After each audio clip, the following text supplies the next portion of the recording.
21장 예루살렘에 입성하시다. 그들이 예루살렘에 가까이 이르러 올리브산 베파게에 다다랐을 때 예수님께서 제자 둘을 보내며 말씀하셨다. 너희 맞은쪽 동네로 가거라. 매어 있는 암나귀와 그 곁에 어린 나귀를 곧바로 보게 될 것이다. 그것들을 풀어 나에게 끌고 오너라. 누가 너희에게 뭐라고 하거든 주님께서 필요하시답니다 하고 대답하여라. 그러면 그것들을 곧 보내줄 것이다.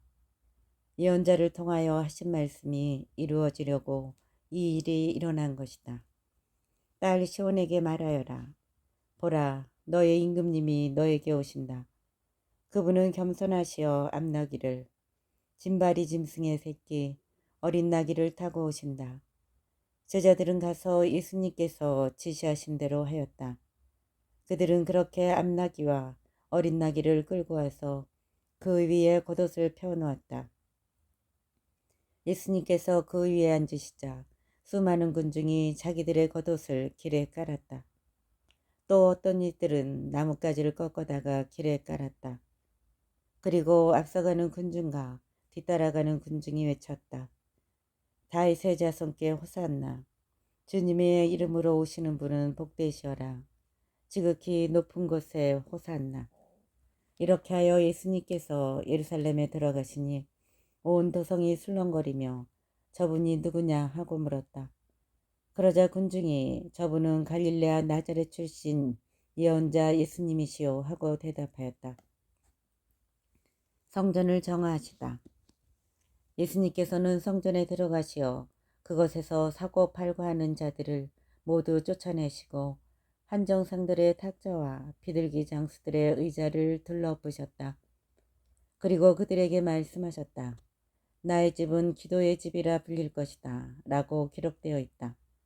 그런데 너희는 이곳을 강도들의 소굴로 만드는구나. 그때 성전에서 눈먼이들과 절렁거리는 이들이 다가오자 예수님께서는 그들을 고쳐주셨다. 수석사제들과 율법학자들이 예수님께서 일으키신 기적들을 보고 또 성전에서 다윗의 자손께 호산나 하고 외치는 아이들을 보고 불쾌하며 예수님께 저 아이들이 뭐라고 하는지 듣고 있소 하였다. 예수님께서 그들에게 말씀하셨다. 그렇다. 당신께서는 아기들과 젖먹이들의 입에서 찬양이 나오게 하셨습니다. 라는 말씀을 너희는 읽어본 적이 없느냐. 예수님께서는 그들을 두고 성을 나와 베타니아로 가시어 그곳에서 밤을 지내셨다. 무화과 나무를 저주하시다. 예수님께서는 새벽에 성 안으로 되돌아가실 때 시장하셨다. 마침 길가에 있는 무화과 나무 한 그루를 보시고 가까이 가셨다. 그러나 잎사귀 밖에는 달리 아무것도 보이지 않았으므로 그 나무를 향하여 말씀하셨다. 이제부터 너는 영원히 열매 맺는 일이 없을 것이다. 그러자 나무가 즉시 말라버렸다. 제자들이 그것을 보고 놀라서 어째서 무화과 나무가 즉시 말라버렸습니까? 하고 물었다. 예수님께서 그들에게 대답하셨다. 내가 진실로 너희에게 말한다. 너희가 믿음을 가지고 의심하지 않으면 이 무화과 나무에 일어난 일을 할 수 있을 뿐만 아니라 이 산들어 들려서 저 바다에 빠져라 하여도 그대로 이루어질 것이다. 그리고 너희가 기도할 때에 믿고 청하는 것은 무엇이든지 다 받을 것이다. 예수님의 권한을 문제 삼다. 예수님께서 성전에 가서 가르치고 계실 때 수석 사제들과 백성의 원로들이 예수님께 다가와 말하였다. 당신은 무슨 권한으로 이런 일을 하는 것이오? 그리고 누가 당신에게 이런 권한을 주었소? 그러자 예수님께서 말씀하셨다. 나도 너희에게 한 가지 묻겠다. 너희가 나에게 대답하면 나도 무슨 권한으로 이런 일을 하는지 너희에게 말해주겠다. 요한의 세례가 어디에서 온 것이냐? 하늘에서냐? 아니면 사람에게서냐? 그들은 저희끼리 의논하였다. 하늘에서 왔다 하면 어찌하여 그를 믿지 않았느냐 하고 우리에게 말할 것이요. 그렇다고 사람에게서 왔다 하자니 군중이 두렵소. 그들이 모두 요한을 예언자로 여기니 말이요. 그래서 그들이 예수님께 모르겠소 하고 대답하였다. 그러자 예수님께서 그들에게 말씀하셨다. 나도 무슨 권한으로 이런 일을 하는지 너희에게 말하지 않겠다. 두 아들의 비유. 너희는 어떻게 생각하느냐? 어떤 사람에게 아들이 둘이 있었는데 맏아들에게 가서 얘야 너 오늘 포도밭에 가서 일하여라 하고 일렀다. 그는 싫습니다 하고 대답하였지만 나중에 생각을 바꾸어 일하러 갔다. 아버지는 또 다른 아들에게 가서 같은 말을 하였다. 그는 가겠습니다 아버지 하고 대답하였지만 가지는 않았다. 이 둘 가운데 누가 아버지의 뜻을 실천하였느냐? 그들이 맏아들입니다 하고 대답하자 예수님께서 그들에게 말씀하셨다. 내가 진실로 너희에게 말한다. 세리와 창녀들이 너희보다 먼저 하느님의 나라에 들어간다. 사실 요한이 너희에게 와서 의로운 길을 가르칠 때 너희는 그를 믿지 않았지만 세리와 창녀들은 그를 믿었다. 너희는 그것을 보고도 생각을 바꾸지 않고 끝내 그를 믿지 않았다. 포도밭 소작인의 비유. 다른 비유들을 들어보아라. 어떤 밭인자가 포도밭을 일구어 울타리를 둘러치고 포도학을 파고 탑을 세웠다. 그리고 소작인들에게 내주고 멀리 떠났다. 포도철이 가까워지자 그는 자기 몫의 소출을 받아오라고 소작인들에게 종들을 보냈다. 그런데 소작인들은 그들을 붙잡아 하나는 매질하고 하나는 죽이고 하나는 돌을 던져 죽이기까지 하였다. 주인이 다시 처음보다 더 많은 종을 보냈지만 소작인들은 그들에게도 같은 짓을 하였다. 주인은 마침내 내 아들이야 존중해 주겠지 하며 그들에게 아들을 보냈다. 그러나 소작인들은 아들을 보자 저자가 상속자다. 자, 저자를 죽여버리고 우리가 그의 상속재산을 차지하자 하고 저희끼리 말하면서 그를 붙잡아 포도밭 밖으로 던져 죽여버렸다. 그러니 포도밭 주인이 와서 그 소작인들을 어떻게 하겠느냐. 그렇게 악한 자들은 가차없이 없애버리고 제때에 소출을 바치는 다른 소작인들에게 포도밭을 내줄 것입니다. 하고 그들이 대답하자 예수님께서 그들에게 말씀하셨다. 너희는 성경에서 이 말씀을 읽어본 적이 없느냐. 집 짓는 이들이 내버린 돌, 그 돌이 모퉁이의 머릿돌이 되었네. 이는 주님께서 이루신 일, 우리 눈에 놀랍기만 하네. 그러므로 내가 너희에게 말한다. 하느님께서는 너희에게서 하느님의 나라를 빼앗아 그 소출을 내는 민족에게 주실 것이다. 그리고 그 돌 위에 떨어지는 자는 부서지고 그 돌에 맞는 자는 누구나 으스러질 것이다. 수석 사제들과 바리사이들은 이 비유들을 듣고서 자기들을 두고 하신 말씀인 것을 알아차리고 그분을 붙잡으려고 하였으나 군중이 두려웠다. 군중이 예수님을 예언자로 여겼기 때문이다. 22장 혼인잔치의 비유. 예수님께서는 또 여러 가지 비유로 그들에게 말씀하셨다. 하늘나라는 자기 아들의 혼인잔치를 베푼 어떤 임금에게 비길 수 있다. 그는 종들을 보내어 혼인잔치에 초대받은 이들을 불러오게 하였다. 그러나 그들은 오려고 하지 않았다. 그래서 다시 다른 종들을 보내며 이렇게 일렀다. 초대받은 이들에게 내가 잔치상을 이미 차렸소. 황소와 살찐 짐승을 잡고 모든 준비를 마쳤으니 어서 혼인잔치에 오시오 하고 말하여라.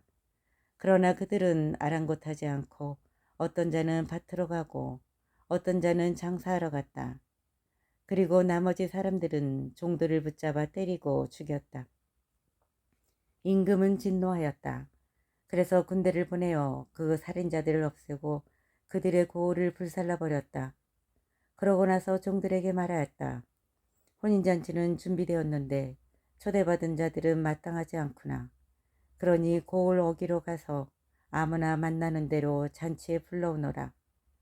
그래서 그 종들은 거리에 나가 악한 사람, 선한 사람 할 것 없이 만나는 대로 데려왔다. 잔치방은 손님들로 가득 찼다. 임금이 손님들을 둘러보려고 들어왔다가 혼인 예복을 입지 않은 사람 하나를 보고 친구여, 그대는 혼인 예복도 갖추지 않고 어떻게 여기 들어왔나 하고 물으니 그는 아무 말도 하지 못하였다. 그러자 임금이 하인들에게 말하였다. 이자에 손과 발을 묶어서 바깥 어둠 속으로 내던져 버려라. 거기에서 울며 이를 갈 것이다. 사실 부르심을 받은 이들은 많지만 선택된 이들은 적다. 황제에게 세금을 내는 문제. 그때 바리사이들이 나가서 어떻게 하면 말로 예수님께 올가미를 씌울까 하고 의논하였다. 그러고는 저희 제자들을 헤로데 당원들과 함께 예수님께 보내어 이렇게 말하였다. 스승님, 저희는 스승님께서 진실하시고 하느님의 길을 참되게 가르치시며 아무도 꺼리지 않으시는 줄 압니다. 과연 스승님은 사람을 그 신분에 따라 판단하지 않습니다. 그러니 스승님은 어떻게 생각하시는지 말씀해 주십시오. 황제에게 세금을 내는 것이 합당합니까? 합당하지 않습니까? 예수님께서는 그들의 악의를 아시고 말씀하셨다. 위선자들아, 너희는 어찌하여 나를 시험하느냐? 세금으로 내는 돈을 나에게 보여라. 그들이 데나리온 한 잎을 가져오자 예수님께서 이 초상과 글자가 누구의 것이냐 하고 물으셨다. 그들이 황제의 것입니다 하고 대답하였다. 그때 예수님께서 그들에게 이르셨다. 황제의 것은 황제에게 돌려주고 하느님의 것은 하느님께 돌려드려라. 그들은 이 말씀을 듣고 경탄하면서 예수님을 두고 물러갔다. 부활 논쟁. 그날 부활이 없다고 주장하는 사두가이들이 예수님께 다가와 물었다. 스승님, 모세는 어떤 사람이 자식 없이 죽으면 그의 형제가 죽은 이의 아내와 혼인하여 그의 후사를 일으켜 주어야 한다고 하였습니다. 그런데 저희 가운데 7 형제가 있었습니다. 마지가 혼인하여 살다가 죽었는데 후사가 없어서 아내를 동생에게 남겨놓았습니다. 둘째도 셋째도 그러하였고 7째까지 그러하였습니다. 맨 나중에는 그 부인도 죽었습니다. 그러면 부활 때에 그 여자는 그 7 가운데 누구의 아내가 되겠습니까? 그들이 다 그 여자를 아내로 맞아들였으니 말입니다. 예수님께서 그들에게 대답하셨다. 너희가 성경도 모르고 하느님의 능력도 모르니까 그렇게 잘못 생각하는 것이다. 부활 때에는 장가드는 일도 시집가는 일도 없이 하늘에 있는 천사들과 같아진다. 그리고 죽은 이들의 부활에 관해서는 하느님께서 너희에게 하신 말씀을 읽어보지 않았느냐. 나는 아브라함의 하느님, 이사학의 하느님, 야곱의 하느님이다 하고 말씀하셨다. 그분께서는 죽은 이들의 하느님이 아니라 산 이들의 하느님이시다. 군중은 이 말씀을 듣고 그분의 가르침에 감탄하였다. 가장 큰 계명. 예수님께서 사두가이들의 말문을 막아버리셨다는 소식을 듣고 바리사이들이 한데 모였다. 그들 가운데 율법 교사 한 사람이 예수님을 시험하려고 물었다. 스승님, 율법에서 가장 큰 계명은 무엇입니까? 예수님께서 그에게 말씀하셨다. 내 마음을 다하고 내 목숨을 다하고 내 정신을 다하여 주 너의 하느님을 사랑해야 한다. 이것이 가장 크고 첫째가는 계명이다. 둘째도 이와 같다. 내 이웃을 너 자신처럼 사랑해야 한다는 것이다. 온 율법과 예언서의 정신이 이 2 계명에 달려있다. 다윗의 자손이시며 주님이신 예수 그리스도. 바리사이들이 모여들자 예수님께서 그들에게 물으셨다.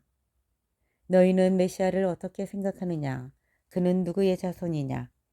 그들이 다윗의 자손입니다 하고 대답하자 예수님께서 그들에게 말씀하셨다. 그러면 다윗이 성령의 도움으로 그를 주님이라고 부른 것은 어찌 된 일이냐? 주님께서 내 주님께 말씀하셨다. 내 오른쪽에 앉아라. 내가 너의 원수들을 내 발 아래 잡아놓을 때까지. 이렇게 다윗이 메시아를 주님이라고 부르는데 메시아가 어떻게 다윗의 자손이 되느냐? 그들은 한마디도 대답하지 못하였다. 그리고 그날부터 예수님께 감히 묻는 사람도 더 이상 없었다. 23장. 율법학자들과 바리사이들을 꾸짖으시다. 그때 예수님께서 군중과 제자들에게 말씀하셨다. 율법학자들과 바리사이들은 모세의 자리에 앉아 있다. 그러니 그들이 너희에게 말하는 것은 다 실행하고 지켜라. 그러나 그들의 행실은 따라하지 마라. 그들은 말만 하고 실행하지는 않는다. 또 그들은 무겁고 힘겨운 짐을 묶어 다른 사람들 어깨에 올려놓고 자기들은 그것을 나르는 일에 손가락 하나 까딱하려고 하지 않는다. 그들이 하는 일이란 모두 다른 사람들에게 보이기 위한 것이다. 그래서 성구갑을 넓게 만들고 옷자락 술을 길게 늘인다. 잔치집에서는 윗자리를, 회당에서는 높은 자리를 좋아하고 장터에서 인사받기를, 사람들에게 스승이라고 불리기를 좋아한다. 그러나 너희는 스승이라고 불리지 않도록 하여라. 너희의 스승님은 한 분뿐이시고 너희는 모두 형제다. 또 이 세상 누구도 아버지라고 부르지 마라. 너희 아버지는 오직 한 분, 하늘에 계신 그분뿐이시다. 그리고 너희는 선생이라고 불리지 않도록 하여라. 너희의 선생님은 그리스도 한 분뿐이시다. 너희 가운데서 가장 높은 사람은 너희를 섬기는 사람이 되어야 한다. 누구든지 자신을 높이는 이는 낮아지고 자신을 낮추는 이는 높아질 것이다. 불행하여라 너희 위선자 율법학자들과 바리사이들아, 너희가 사람들 앞에서 하늘나라의 문을 잠가버리기 때문이다. 그러고는 자기들도 들어가지 않을 뿐만 아니라 들어가려는 이들마저 들어가게 놓아두지 않는다. 불행하여라 너희 위선자 율법학자들과 바리사이들아, 너희가 개종자 한 사람을 얻으려고 바다와 뭇을 돌아다니다가 한 사람이 생기면 너희보다 갑절이나 못된 지옥의 자식으로 만들어버리기 때문이다. 불행하여라 너희 눈먼 인도자들아, 성전을 두고 한 맹세는 아무것도 아니지만 성전에 금을 두고 한 맹세는 지켜야 한다고 너희는 말한다. 어리석고 눈먼 자들아, 무엇이 더 중요하냐? 금이냐? 아니면 금을 거룩하게 하는 성전이냐? 너희는 또 제단을 두고 한 맹세는 아무것도 아니지만 제단 위에 놓인 예물을 두고 한 맹세는 지켜야 한다고 말한다. 눈먼 자들아, 무엇이 더 중요하냐? 예물이냐? 아니면 예물을 거룩하게 하는 제단이냐? 사실 제단을 두고 맹세하는 이는 제단과 그 위에 있는 모든 것을 두고 맹세하는 것이고, 성전을 두고 맹세하는 이는 성전과 그 안에 사시는 분을 두고 맹세하는 것이며, 하늘을 두고 맹세하는 이는 하느님의 옥자와 그 위에 앉아 계신 분을 두고 맹세하는 것이다. 불행하여라 너희 위선자 율법학자들과 바리사이들아, 너희가 박하와 시라와 소의 양은 11조를 내면서 의로움과 자비와 신의처럼 율법에서 더 중요한 것들은 무시하기 때문이다. 그러한 11조도 무시해서는 안 되지만 바로 이러한 것들을 실행해야만 했다.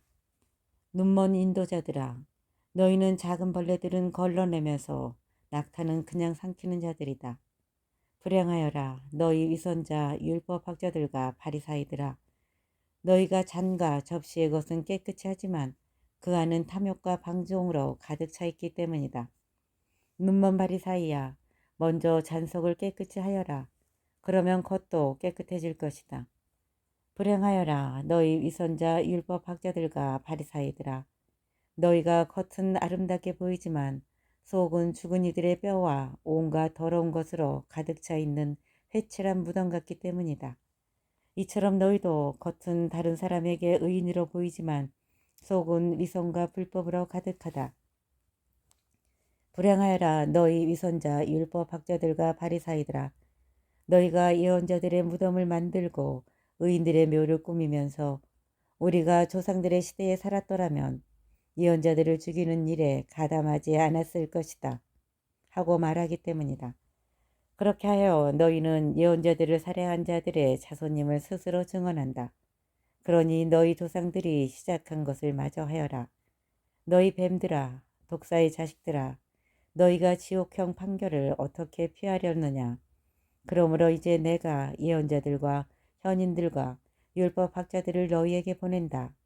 그러면 너희는 그들을 더러는 죽이거나 십자가에 못 박고 더러는 너희 회당에서 채찍질하고 또 이 골 저 골 쫓아다니며 박해할 것이다.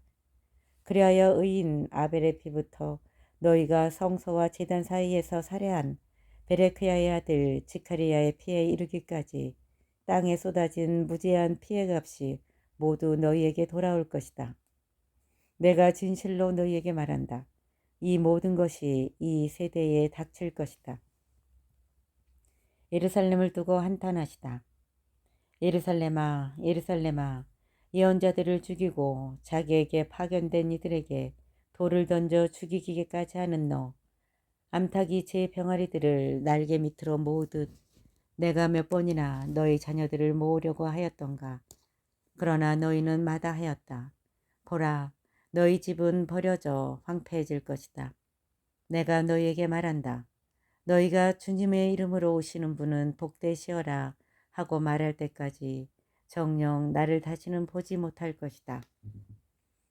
24장 성전 파괴를 예고하시다. 예수님께서 성전에서 나와 걸어가시는데 제자들이 다가와 성전 건물들을 가리켰다. 그러자 예수님께서 그들에게 말씀하셨다. 너희는 저 모든 것을 보고 있지 않느냐? 내가 진실로 너희에게 말한다. 여기 돌 하나도 다른 돌 위에 남아있지 않고 다 허물어지고 말 것이다. 재난의 시작.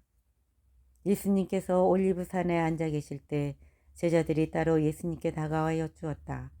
저희에게 일러주십시오. 그런 일이 언제 일어나겠습니까? 또 스승님의 재림과 세상 종말의 표징은 어떤 것입니까? 예수님께서 그들에게 대답하셨다. 너희는 누구에게도 속는 일이 없도록 조심하여라. 많은 사람이 내 이름으로 와서 내가 그리스도다 하면서 많은 일을 속일 것이다. 그리고 너희는 여기저기에 전쟁이 났다는 소식과 전쟁이 일어난다는 소문을 듣더라도 불안해하지 않도록 주의하여라. 그러한 일이 반드시 벌어지겠지만 그것이 아직 끝은 아니다. 민족과 민족이 맞서 일어나고 나라와 나라가 맞서 일어나며 곳곳에 기근과 지진이 발생할 것이다. 그러나 이 모든 것은 진통의 시작일 따름이다. 그때 사람들이 너희를 환난 속에 몰아넣고 죽일 것이다. 너희는 내 이름 때문에 모든 민족들에게 미움을 받을 것이다. 그러면 많은 사람이 떨어져 나가 서로 팔아넘기고 서로 미워하며 거짓 예언자들이 많이 나타나 많은 이를 속일 것이다. 또 불법이 성하여 많은 이의 사랑이 식어갈 것이다. 그러나 끝까지 견뎌내는 이는 구원을 받을 것이다. 이 하늘나라의 복음이 온 세상에 선포되어 모든 민족들이 그것을 듣게 될 터인데 그때야 끝이 올 것이다. 가장 큰 재난. 그러므로 다니엘 예언자를 통하여 말씀하신 대로 황폐를 부르는 혐오스러운 것이 거룩한 곳에 서 있는 것을 보거든 읽는 이는 알아들어라. 그때 유다에 있는 이들은 산으로 달아나라. 옥상에 있는 이는 물건을 꺼내려 집 안으로 내려가지 말고 들에 있는 이는 겉옷을 가지러 가려고 뒤로 돌아서지 마라. 불행하여라. 그 무렵에 임신한 여자들과 젖먹이가 딸린 여자들. 너희가 달아나는 일이 겨울이나 안식일에 일어나지 않도록 기도하여라. 그때에 큰 환난이 닥칠 터인데 그러한 환난은 세상 시초부터 지금까지 없었고 앞으로도 결코 없을 것이다. 그 날수를 줄여주지 않으시면 어떠한 사람도 살아남지 못할 것이다. 그러나 선택된 이들을 위하여 그 날수를 줄여주실 것이다. 그때 누가 너희에게 보라 그리스도께서 여기 계시다 또는 아니 여기 계시다 하더라도 믿지 마라. 거짓 그리스도들과 거짓 예언자들이 나타나 할 수만 있으면 선택된 이들까지 속이려고 큰 표징과 이적들을 일으킬 것이다. 보라, 내가 너희에게 미리 말해둔다. 그러므로 사람들이 너희에게 보라, 광야에 계시다 하더라도 나가지 마라. 보라, 골방에 계시다 하더라도 믿지 마라. 동쪽에서 친 번개가 서쪽까지 비추듯 사람의 아들의 재림도 그러할 것이다. 죽음이 있는 곳에 독수리들이 모여든다. 사람의 아들이 오시는 날.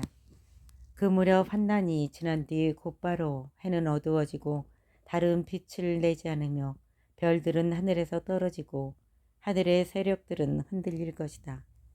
그때에 하늘에 사람의 아들의 표징이 나타날 것이다. 그러면 세상 모든 민족들이 가슴을 치면서 사람의 아들이 큰 권능과 영광을 떨치며 하늘의 구름을 타고 오는 것을 볼 것이다. 그리고 그는 큰 나팔 소리와 함께 자기 천사들을 보낼 터인데 그들은 그가 선택한 이들을 하늘 이 끝에서 저 끝까지 사방에서 모을 것이다. 무화과 나무의 교훈. 너희는 무화과 나무를 보고 그 비유를 깨달아라. 어느덧 가지가 부드러워지고 잎이 돋으면 여름이 가까이 온 줄 알게 된다. 이와 같이 너희도 이 모든 일을 보거든 사람의 아들이 문 가까이 온 줄 알아라. 내가 진실로 너희에게 말한다. 이 세대가 지나가기 전에 이 모든 일이 일어날 것이다. 하늘과 땅은 사라질지라도 내 말은 결코 사라지지 않는다. 깨어 있어라. 그러나 그날과 그 시간은 아무도 모른다. 하늘의 천사들도 아들도 모르고 오로지 아버지만 아신다. 노아 때처럼 사람의 아들의 재림도 그러할 것이다. 홍수 이전 시대에 사람들은 노아가 방주에 들어가는 날까지 먹고 마시고 장가들고 시집가고 하였다. 홍수가 닥쳐 모두 휩쓸어갈 때까지 아무것도 모르고 있었다. 사람의 아들의 재림도 그러할 것이다. 그때 두 사람이 들에 있으면 하나는 데려가고 하나는 버려둘 것이다. 두 여자가 맷돌질을 하고 있으면 하나는 데려가고 하나는 버려둘 것이다. 그러니 깨어 있어라. 너희의 주인이 어느 날에 올지 너희가 모르기 때문이다. 이것을 명심하여라. 도둑이 밤 몇 시에 올지 집주인이 알면 깨어 있으면서 도둑이 자기 집을 뚫고 들어오도록 내버려 두지 않을 것이다. 그러니 너희도 준비하고 있어라. 너희가 생각하지도 않은 때에 사람의 아들이 올 것이기 때문이다.